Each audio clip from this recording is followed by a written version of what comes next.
मुताबिक भारत में रोजाना तकरीबन 1264 रोड एक्सीडेंट्स होते हैं। इनमें लगभग 462 लोग रोज अपनी जान गंवाते हैं। ऐसा ही एक एक्सीडेंट 1 नवंबर 2021 की रात केरल के वेतिला पलरीवत्तम बाईपास रोड पर भी होता है। मौके पर पुलिस पहुंचती है तो उन्हें कार के अंदर 2 लड़कियां मृत और 2 लड़के जीवित मिलते हैं। एक व्यक्ति सड़क पर पड़ा हुआ था। सभी को अस्पताल पहुंचाया जाता है। पहले तो ये नॉर्मल एक्सीडेंट लगता है, लेकिन अस्पताल में मरने वालों की पहचान होते ही ये नॉर्मल सा दिखने वाला केस एक हाई प्रोफाइल केस में बदल जाता है। इनका कनेक्शन केरल के एक लग्जरी होटल से जुड़ता है। एक्सीडेंट से साजिश की बू आती है और केस नया मोड़ ले लेता है। यहाँ हम बात कर रहे हैं ब्यूटी क्वीन के नाम से मशहूर अंशी कबीर एंड अंजना शजन केस की। तो आखिर अंशी कबीर एंड अंजना शजन केस की पूरी कहानी क्या है? ये लड़कियां कौन थीं? इनका एक्सीडेंट कैसे हुआ? इन लड़कियों का होटल नंबर 18 से क्या कनेक्शन था? और आखिर इस केस की इन्वेस्टिगेशन में ऐसा क्या कुछ सामने आया कि केस और उलझता चला गया? चलिए जानते हैं हाल के दिनों की मोस्ट मिस्टीरियस एक्सीडेंट की पूरी कहानी। कहानी शुरू करने से पहले जल्दी से क्राइम की कहानी चैनल को सब्सक्राइब कर बेल आइकन दबा लें। जैसा कि हमने बताया, ये घटना 1 नवंबर 2021 की रात की है। केरल के कोची के पलरीवत्तम पुलिस स्टेशन में रात के लगभग 12:30 बजे एक्सीडेंट की कॉल आती है। कॉल करने वाला व्यक्ति बताता है कि वेतिला पलरीवट्टम नेशनल हाईवे बाईपास पर एक भयानक एक्सीडेंट हुआ है। जानकारी मिलते ही अगले 5 से 10 मिनट में पुलिस की टीम मौके पर पहुंच जाती है। वहां जाकर पुलिस वालों को रोड पर एक बाइक सवार जख्मी हालत में मिलता है। पुलिस वालों को लगता है कि शायद इसी बाइक वाले के एक्सीडेंट की खबर उन्हें मिली है, लेकिन यहाँ पर पुलिस का अंदाजा गलत साबित हो जाता है। जिस जगह पर बाइक का एक्सीडेंट हुआ था, वहां से सिर्फ 200 मीटर आगे बढ़ने पर पुलिस वालों को एक फोर्ड फिगो कार दिखाई देती है। कार एक पेड़ से जाकर टकराई थी। टक्कर इतनी भयानक थी कि गाड़ी चकनाचूर हो चुकी थी। जैसे ही पुलिस वाले इस गाड़ी तक आते हैं, उन्हें गाड़ी के अंदर 4 लोग दिखाई देते हैं, 2 लड़के और 2 लड़कियां। ड्राइविंग सीट पर बैठे लड़के को छोड़कर बाकी तीनों की हालत ऐसी लग रही थी कि वो जीवित नहीं है। फिर भी पुलिस वाले तुरंत ही चारों को लेकर एर्नाकुलम मेडिकल सेंटर पर लेकर आते हैं। यहाँ लाते ही दोनों लड़कियों को डेड डिक्लेयर कर दिया जाता है, जबकि तीसरे की हालत बहुत नाजुक बताई जाती है। उसे एडमिट कर लिया जाता है। ड्राइवर को भी काफी चोट आई थी, इसलिए उसे भी एडमिट किया जाता है। बाइक सवार की हालत ठीक थी, इसलिए उसे मरहम पट्टी के बाद जाने दिया जाता है। अब पुलिस वालों के सामने पहली चुनौती इस बात का पता लगाना था कि ये चारों हैं कौन। विक्टिम की पहचान के लिए पुलिस को ज्यादा स्ट्रगल नहीं करना पड़ता है, क्योंकि हॉस्पिटल में देखते ही कुछ लोग दोनों लड़कियों को पहचान लेते हैं। इन लड़कियों की पहचान अंशी कबीर और अंजना शजन के तौर पर होती है। अंशी कबीर का जन्म 1996 में केरल के तिरुवनंतपुरम के आलमकोड इलाके में हुआ था। अंशी के पिता अब्दुल कबीर कतर में रहकर काम करते थे। अंशी ने अपनी इंजीनियरिंग की पढ़ाई मारियन इंजीनियरिंग कॉलेज से की थी। पढ़ाई के दिनों में ही अंशी का इंटरेस्ट ब्यूटी कंपटीशन की तरफ काफी ज्यादा था। यही वजह थी कि स्टूडेंट लाइफ से ही अंशी मॉडलिंग में हाथ पैर मारना शुरू कर देती है। अंशी को कुछ समय के संघर्ष के बाद पहली कामयाबी तब मिलती है जब इन्हें 2018 में केरल में ही आयोजित होने वाले miss Malabar and Lulu beauty contest में भाग लेने का मौका मिलता है। वहां ये फर्स्ट रनर अप चुनी जाती हैं। भले ही यहाँ अंशी रनर अप चुनी गई थीं, लेकिन 2019 में मिस केरल का खिताब जीतने में कामयाब रहती हैं। इसके बाद इन्हें कई बड़े प्रोजेक्ट्स भी मिलते हैं। अंशी का सपना मिस इंडिया का खिताब जीतने का था, इसलिए ये खूब मेहनत करती हैं। इस दौरान 2021 में मिस साउथ इंडिया का खिताब भी अपने नाम कर लेती हैं। मतलब एक्सीडेंट में अपनी जान गंवाने वाली लड़की कोई मामूली लड़की नहीं, बल्कि 2019 की मिस केरल और 2021 की मिस साउथ इंडिया विनर अंशी कबीर थीं। एक्सीडेंट में जान गंवाने वाली दूसरी लड़की की पहचान अंजना के तौर पर होती है। अंजना का जन्म 1995 में केरल के त्रिशूर में हुआ था। अंजना एक आयुर्वेदिक डॉक्टर थे। इन्होंने अपनी पढ़ाई KMCT आयुर्वेद मेडिकल कॉलेज से की थी। इसके अलावा इन्होंने Kerala university of health science से PG भी किया था। पढ़ाई के साथ साथ इन्हें मॉडलिंग का भी शौक था। अंजना 2019 की मिस केरल की फर्स्ट रनर अप रही थी। यहीं पर अंजना और अंशी की दोस्ती हुई थी। इस एक्सीडेंट के तीसरे विक्टिम की पहचान मोहम्मद आशिक के तौर पर होती है, जबकि इस कार का ड्राइवर अब्दुल रहमान था। ये चारों ही आपस में दोस्त थे। मोहम्मद आशिक की स्थिति बहुत ज्यादा गंभीर थी, इसलिए उसे अस्पताल में एडमिट किया जाता है। यहाँ जिंदगी और मौत से लड़ते हुए लगभग एक सप्ताह बाद आशिक की भी डेथ हो जाती है। कार में सवार तीनों लोग अपनी जान गंवा चुके थे। अब इस केस में पुलिस की मदद कोई कर सकता था तो वो था इस कार का ड्राइवर अब्दुल रहमान। पुलिस रहमान से पूछताछ शुरू करती है। इस बीच घटना के अगले ही दिन से ये खबर मीडिया में छा जाती है। सबसे पहला सवाल ये उठता है कि आखिर ये चारों इतनी रात कहां से आ रहे थे और ये एक्सीडेंट कैसे हुआ।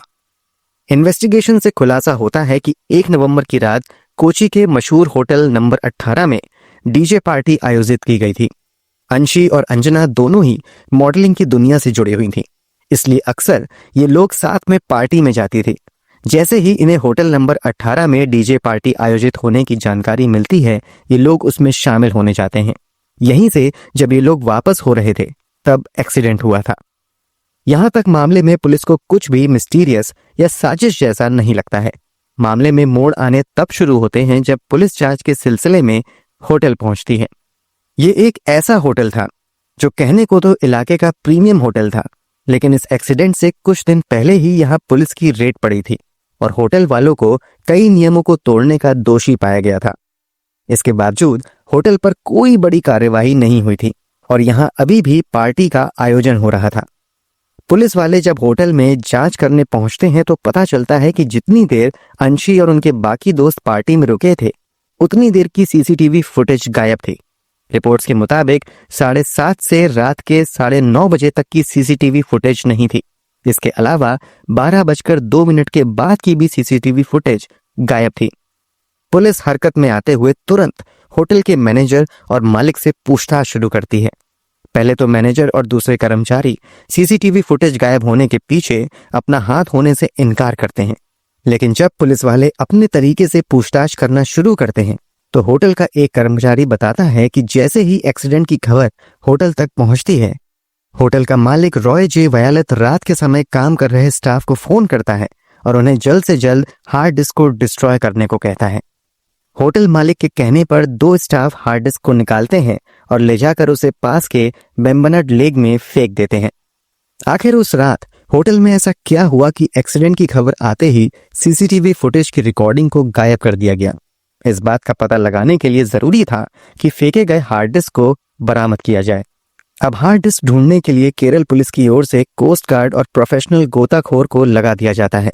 सोनार टेक्नोलॉजी का भी इस्तेमाल करते हुए हार्ड डिस्क ढूंढने की कोशिश की जाती है, लेकिन पुलिस वालों को कामयाबी नहीं मिलती है और उस रात होटल में क्या हुआ वो एक मिस्ट्री बनकर रह जाता है। लेकिन कहते हैं ना, हर रहस्य 100 नए सवाल खड़ा करता है। ऐसा ही कुछ इस मामले में भी होता है। पुलिस की ओर से ऑफिशियली कोई बयान तो नहीं दिया जाता है, लेकिन मीडिया वाले अपने स्तर से इस केस की जांच करते हुए अलग अलग रिपोर्ट पेश करते हैं।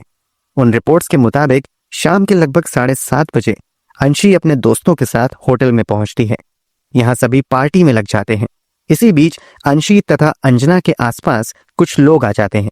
कथित तौर पर उन्हें कुछ ऑफर देते हुए होटल में रुकने के लिए कहा जाता है। लड़कियां ऐसा करने से मना कर देती हैं। इस पर होटल मालिक के कुछ करीबी इन लड़कियों को परेशान करने लगते हैं। कथित तौर पर परेशान करने वाले इस व्यक्ति का नाम साइजू थंकचन था।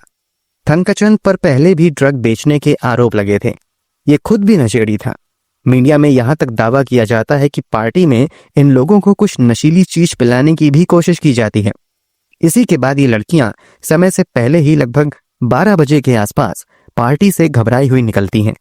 पार्टी के अंदर लड़कियों को परेशान कर रहे साइजू थंकचन को जैसे ही लड़कियों के जाने की बात पता चलती है, वो भी पार्टी से बाहर निकलता है और अपनी ऑडी कार लेकर इन लड़कियों का पीछा करना शुरू कर देता है। कुछ समय तक तो ड्राइवर अब्दुल रहमान को पीछा कर रहे ऑडी के बारे में पता नहीं चलता है, लेकिन अंशी को भनक लग जाती है कि ऑडी कार से कोई उनका पीछा कर रहा है। वो इस बात की जानकारी रहमान को देती है। इसी के बाद रहमान गाड़ी की स्पीड बहुत ज्यादा बढ़ा देता है। ऑडी भी तेजी से इनका पीछा करती है।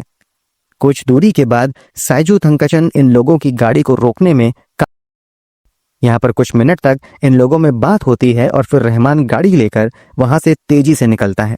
पीछे पीछे सैजू थंकचन की ऑडी भी चलती है।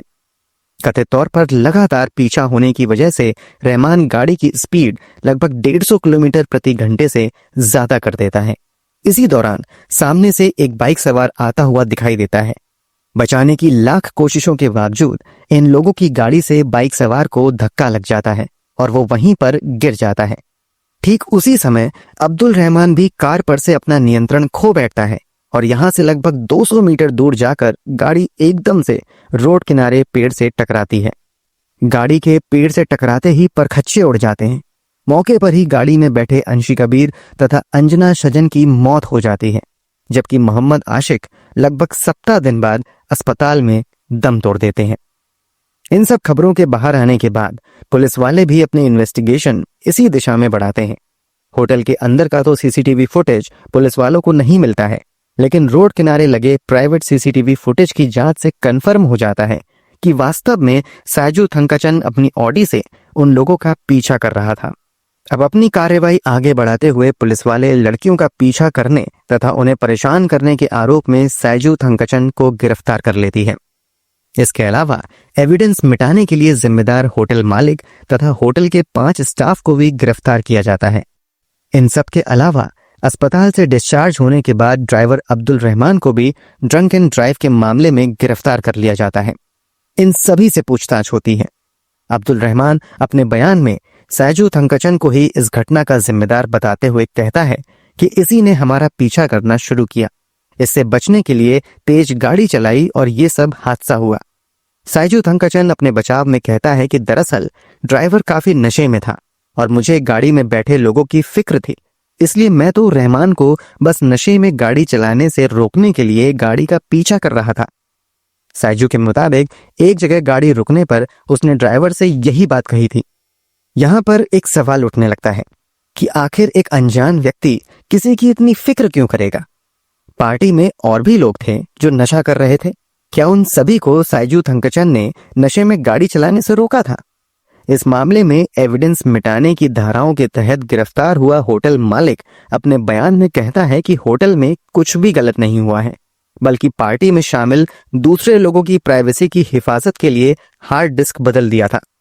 हालांकि होटल मालिक के इस बयान पर किसी को यकीन नहीं होता है, बल्कि होटल पर आरोप लगता है कि होटल में शायद ड्रग्स का व्यापार हो रहा था। इसीलिए होटल मालिक ने सीसीटीवी रिकॉर्डिंग डिस्ट्रॉय कर दी। इन सभी को गिरफ्तार करते हुए आगे जेल में भेज दिया जाता है, लेकिन कार के ड्राइवर अब्दुल रहमान को केवल 1 सप्ताह के अंदर ही बेल मिल जाती है। होटल मालिक लगभग 2 दिन जेल में रहता है और फिर उसे भी रिहा कर दिया जाता है। लड़कियों का पीछा करने वाला सैजू थंकचन लगभग 1 महीने तक जेल में रहता है और जनवरी 2022 में केरल हाई कोर्ट से इसे बेल मिल जाती है। वो भी बाहर आ जाता है, जबकि सीसीटीवी फुटेज की रिकॉर्डिंग को ठिकाने लगाने वाले 5 होटल कर्मचारियों को तो सिर्फ 2 दिनों की जेल होती है और ये भी बेल पर वापस आ जाते हैं। महज कुछ ही दिनों में सभी के जेल से छूटने के कारण लोगों का गुस्सा बढ़ने लगता है। कई लोग केरल में अंजना और अंशी को इंसाफ दिलाने के लिए सड़क पर उतर आते हैं। पीड़ित के परिवार वाले तो इस मामले की जांच सीबीआई से भी करवाने की डिमांड करते हैं, लेकिन उस पर कोई ध्यान नहीं दिया जाता है। भले ही इस पूरे मामले में पुलिस बहुत ज्यादा एविडेंस नहीं ढूंढ पाई और इस पूरे हादसे के लिए जिम्मेदार माने जा रहे होटल मालिक और सैजू थंकचन को कोई सजा अब तक नहीं मिल पाई, लेकिन इस घटना के कुछ ही महीने बाद यानी 2022 में ही इसी होटल से जुड़ा एक ऐसा मामला फिर से मीडिया में आया, जिससे एक बार फिर से चर्चा होने लगी कि जरूर उन लड़कियों के साथ भी होटल में कुछ गलत हुआ होगा। दरअसल इसी केस के सिलसिले में जब पुलिस वाले सैजू थंकचन को गिरफ्तार करते हैं और उसका मोबाइल फोन जब्त करते हैं, तो मोबाइल फोन की जांच करने पर गैलरी से कई सारी अश्लील तस्वीरें मिलती हैं। तस्वीरों और वीडियो में सैजू थंकचन होटल नंबर 18 में ही लड़कियों को ड्रग्स और नशीली दवाइयां देता हुआ तथा उनके साथ जबरदस्ती करता हुआ दिखाई देता है। पुलिस तब चाहकर भी इस मामले में सैजू थंकचन या फिर होटल मालिक के खिलाफ कोई कार्यवाही नहीं कर पाती है, क्योंकि पुलिस के पास कोई भी ठोस सबूत या शिकायत नहीं थी। इसलिए पुलिस वाले लोगों से अपील भी करते हैं कि अगर सैजू थंकचन ने किसी को अपना शिकार बनाया है तो वो जाकर पुलिस में शिकायत करें, पुलिस कार्यवाही करेगी। कुछ समय तक तो कोई भी इस मामले में सामने नहीं आता है, लेकिन कुछ महीनों बाद एक महिला इस मामले में शिकायत करने आती है।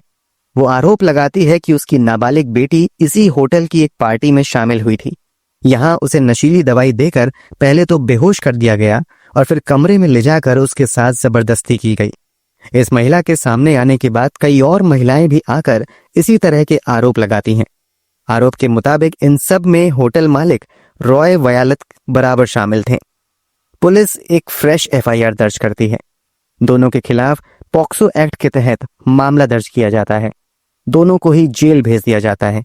कुछ महीने तक ये दोनों ही जेल में रहते हैं, लेकिन अदालत से जमानत मिलने के बाद दोनों फिलहाल बाहर हैं। इन सब आरोपों के सामने आने के बाद इस बात पर बल मिलता है कि जरूर उस रात होटल में अंशी तथा अंजना पर होटल मालिक और उसके बदमाशों ने होटल में गलत नियत से रुकने का दबाव बनाया। लड़कियों के मना करने पर उनका पीछा किया गया। इसके नतीजे में हादसा हुआ जिसमें लड़कियों की जान चली गई। इस आधार पर इन आरोपियों के खिलाफ हत्या की धाराओं के तहत भी मामला दर्ज करने की मांग की गई, लेकिन पुलिस की इन्वेस्टिगेशन में कोई ठोस सबूत न मिलने की वजह से बहुत ज्यादा कार्यवाही नहीं हो सकी। वैसे मामला अब भी अदालत में ही है। दोस्तों, आपके अनुसार इस पूरे मामले में सबसे बड़ा दोषी कौन है? कमेंट बॉक्स में जरूर बताएं। अगर आपको हमारी मेहनत पसंद आई हो तो वीडियो को लाइक करते हुए शेयर भी करें। अगर अब तक क्राइम की कहानी चैनल को सब्सक्राइब नहीं किया है तो जल्दी से चैनल सब्सक्राइब कर बेल आइकन भी दबा लें। क्राइम की दुनिया से जुड़ी ऐसी ही कहानियों के लिए हमारे साथ जुड़े रहें। धन्यवाद।